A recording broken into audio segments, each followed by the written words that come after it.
మేము పడిపోయామండి.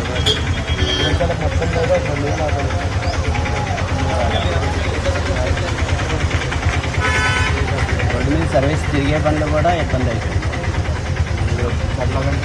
వాళ్ళ పరిస్థితి మళ్ళీ వారానికి ఒక 2 ట్రిప్పులైనా పడేవి సార్. ఇప్పుడు ఒక ట్రిప్ కూడా పడట్లా. వారానికి 2 ట్రిప్పులైనా పడేవి మాకు. అది శని ఆదివారాలే మాకు సర్వీస్ ఉండేది. అలాంటిది కూడా ఒక ట్రిప్ కూడా పడట్లా ఫ్రీ బస్సు వల్ల. ప్రతి ఒక్కళ్ళు వస్తున్నారు, బస్సు ఫ్రీ అంటున్నారు, వెళ్ళిపోతారు. మా ఆటోకి వచ్చి కూడా ఫ్రీ బస్సే ఫ్రీగా ఉంటుంది కదా, ఆటోకి 10 రూపాయలు ఇస్తూ ఉంటుంది. ఇది తప్పదు మా పరిస్థితి.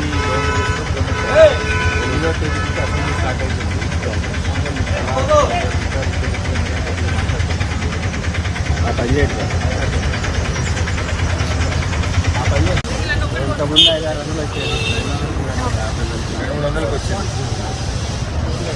ఎక్కే వాళ్ళ దగ్గర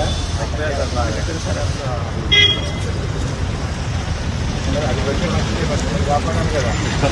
మీరే ఉన్నారు సార్, మీరేం ఆశిస్తున్నారు, ఏం కావాలని చేసుకుంటారు. ఓకే, స్టార్ట్ అవుతుంది. లాస్ట్ టైం ఆల్రెడీ మాట్లాడాను సార్. చాలా ఒక 10,000 రూపాయలు ఇన్స్టాల్మెంట్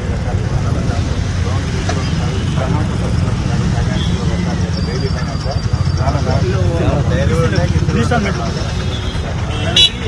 ఫైనాన్స్ ఇప్పటికి దాదాపు 10 మంది 12 మంది ఆత్మహత్య చేసి 12 మంది అయింది సార్. 12 మంది ఆత్మహత్య చేస్తున్నారు. 16వ తారీఖు ప్రభుత్వం పట్టించుకోవచ్చు.